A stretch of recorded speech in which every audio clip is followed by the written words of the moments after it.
Watching the power of a snowplow make its way down the train tracks is a really cool thing to see. Whether the equipment is going at a slower pace, the first train after a blizzard to open up the line, or a snowplow working down the tracks, these pieces of equipment are fascinating to watch and see. Let's take a look at a couple trains breaking up some snowdrifts and the different types of equipment they use to open up the line after a blizzard and snowstorm take place. Railroads use a number of different styles and types of plows to keep the tracks clear of snow and ice during the winter months. Some examples of this are snow dozers, Jordan spreaders, or even the old school and classic looking rotary snowplow. Let's take a look at a couple different snow dozers, Jordan spreaders, a rotary snowplow, and even a Russell snowplow, and a few of these in action. The first type of snowplow we're going to take a look at is that of a snow dozer. A snow dozer is a unique snowplow design original to the Great Northern Railway, and a large number of these snow dozers were manufactured at their shops in St. Cloud, Minnesota. The original snow dozers were originally made of wood. Later designs up until the early 1950s were manufactured and made out of steel. A large number of these snow dozers are still in service with the BNSF Railway to this day. While snow dozers are similar in operation and appearance to that of a Jordan spreader, the biggest difference between the two of them is that snow dozers use a system of chains to raise and lower the blades. Jordan spreaders primarily use hydraulics and pneumatics to raise and lower their blades.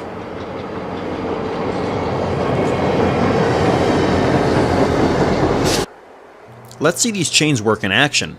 As the snow dozer gets a little closer to us, watch on the left side of the screen. We'll see the chains retract and pull back to pull the blades up so it doesn't strike anything as it goes over the grade crossing.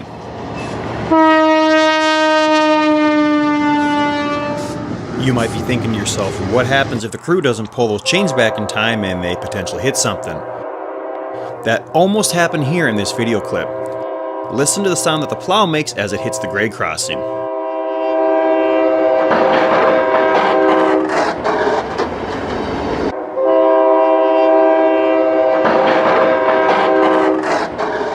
Thankfully, in this instance, after the crew checked out the snow dozer, everything was fine and the snow dozer was back on its way.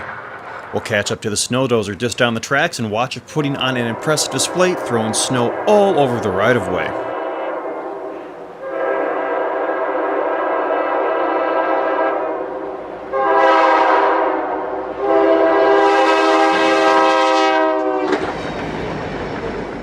The other type of snowplow we're going to take a look at in this video is that of a Jordan spreader. Originally manufactured by the O.F. Jordan Company, over 1,400 variants of Jordan spreaders have been manufactured since 1900.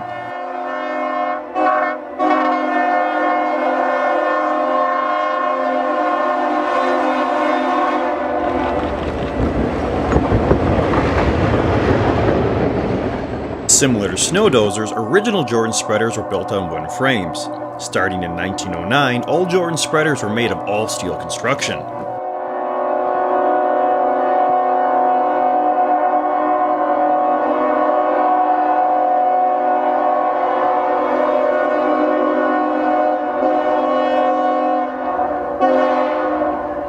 Jordan spreaders, similar to snow dozers, do require a locomotive to push them down the tracks. Jordan spreaders do, however, though, have a power source on them to power the hydraulics and pneumatic equipment.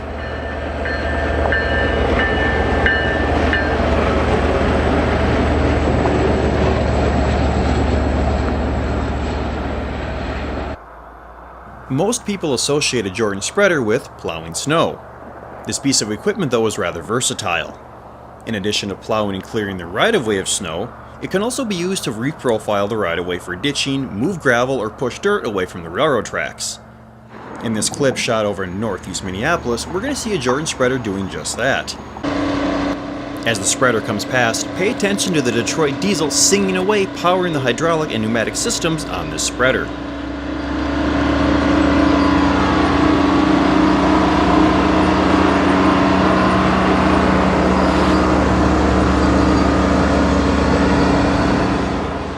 As this Jordan spreader continues to make its way down the tracks, we can see just how far out those wings extend and the reach it has when doing ditching work.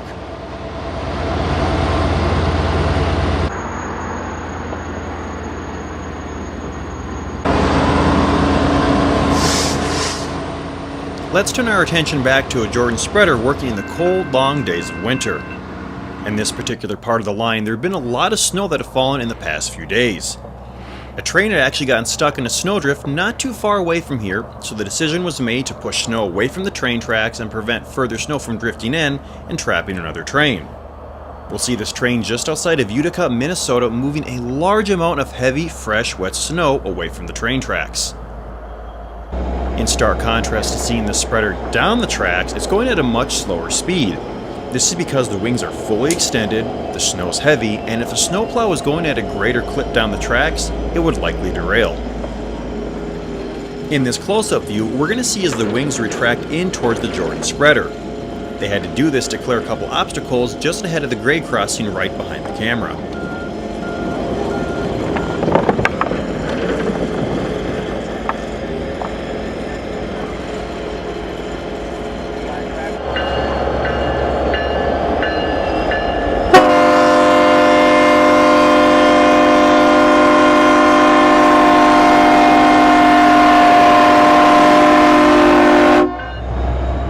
If the crew did not retract the wings back into the spreader, it would have taken out those crossbucks we see right in front of us. Looking back to the warmer days of summer, we're going to watch as both wings fully retract and curl up into a Jordan spreader back over northeast Minneapolis.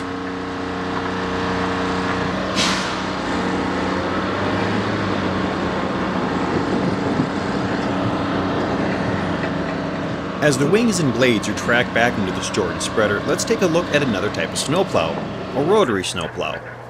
A rotary snowplow uses a large circular set of blades to cut through snow as it's pushed by an auxiliary power car and/or locomotive. In the case of this rotary snowplow, we have an old FB unit of sorts, which is the auxiliary power car. Rotary snowplows are often deployed to areas where the snow is either too deep or hard-packed for traditional snowplows. As it makes its way down the rails, the snow is ejected out of a chute right behind the front blade. And in the case of this rotary snowplow, it looks like the snow was shot off and out to the left. And similar to the snow dozers we saw earlier in this video, this rotary snowplow is also former Great Northern. We can also see a nice Great Northern goat right underneath the cab on the rotary. Before we get a look at these snowplows in action, let's take a look at the last one I mentioned at the start of the video, a Russell snowplow. A Russell snowplow is a wedge snowplow.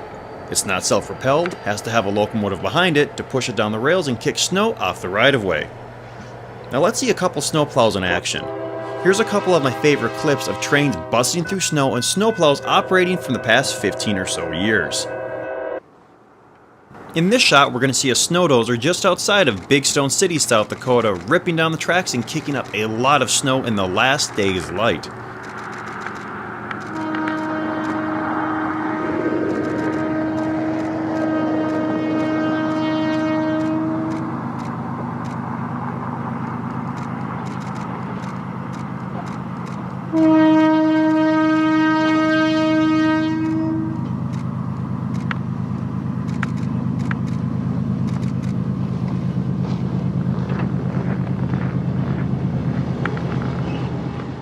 I would have chased this train further to get a couple more snow busting shots, but the light was literally going away by the minute. Earlier in the day though, I caught this train just outside of Appleton, Minnesota, breaking open the line after no trains had been on it for a number of days. The snow had really drifted in, a plow had recently gone by on the road, and it was a really cool spectacle to watch. Check this out.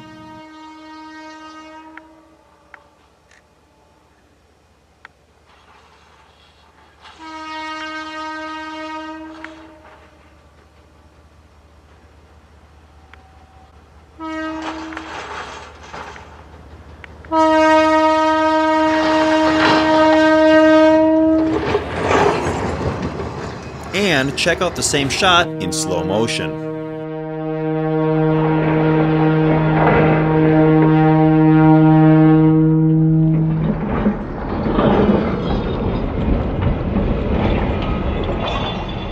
In this next shot, we're going to see a snow dozer working its way down the line at Warba, Minnesota.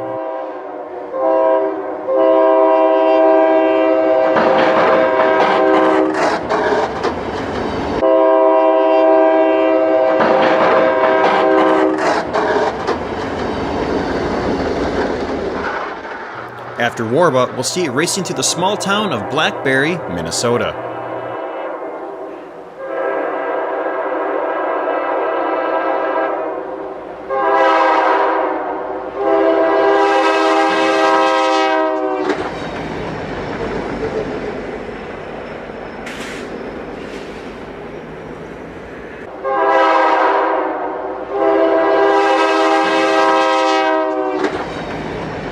see this snow dozer one final time up near Deer River, Minnesota. I made an unfortunate miscalculation as to how much snow would actually be thrown my way, and, well, check out what happened to me and my camera.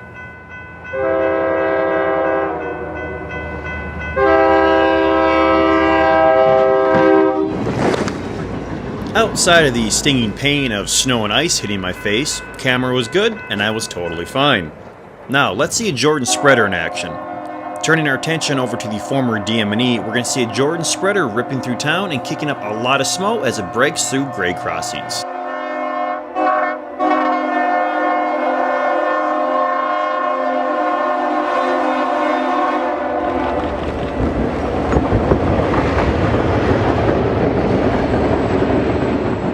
We'll see the snowplow again rolling through St. Charles, Minnesota.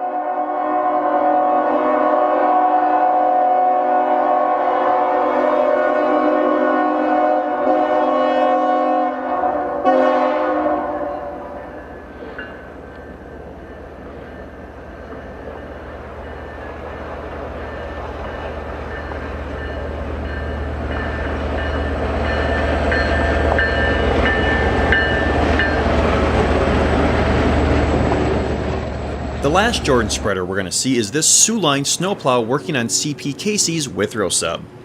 When this was shot back in 2014, the Sioux Line Jordan spreader was recently repainted, and the power pushing it was a pair of, at the time, new GP20C Ecos.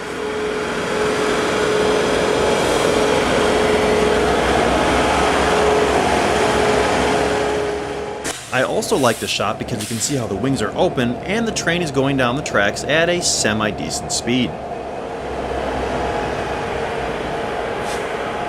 Snowplows are only called out by the railroad under really extreme or intense circumstances. Heavy snowstorm, blizzard, things like that.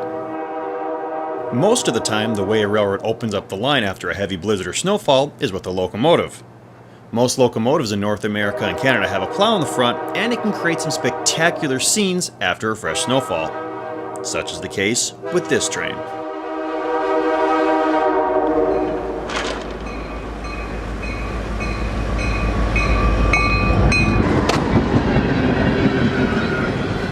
We'll see this same train again just a few miles down the tracks.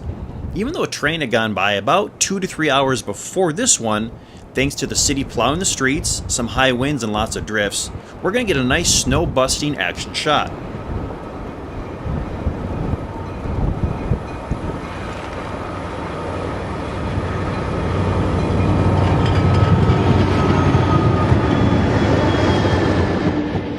In our next shot, we're going to see CP-6644, the heritage unit known as the D-Day unit because it has the D-Day landing stripes on the rear part of the long hood. On this shot on CP Casey's Painesville sub, we're going to see it breaking a snowdrift, and thankfully this time I was far enough back.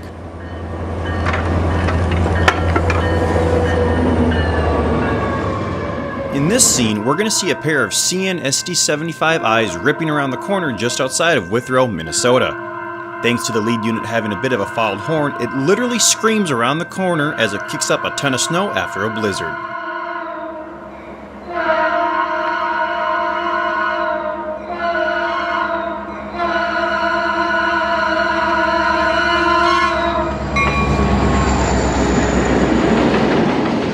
We'll see the train again later in the day as it makes its return trip back towards Wisconsin. This time, the plows have gone by, and again, the train kicks up a ton of snow as it comes past.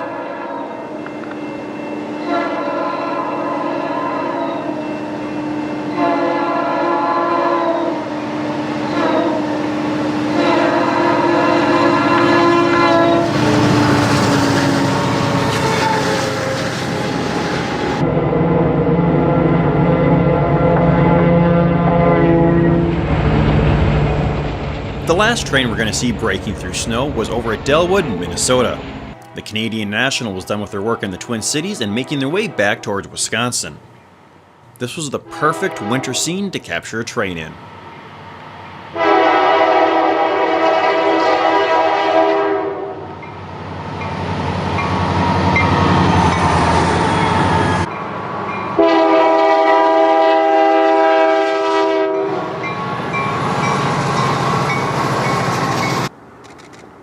Railroads are incredibly resilient and use a wide range of specialized tools to combat snow after a heavy blizzard.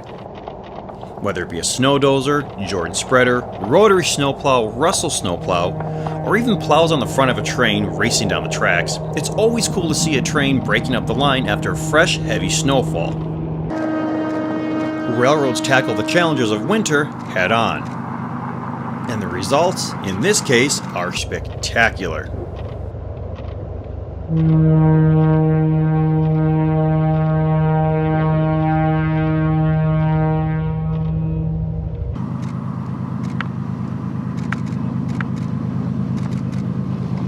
Thanks for watching. Please like, share, subscribe, and comment below what you'd like to see in another video.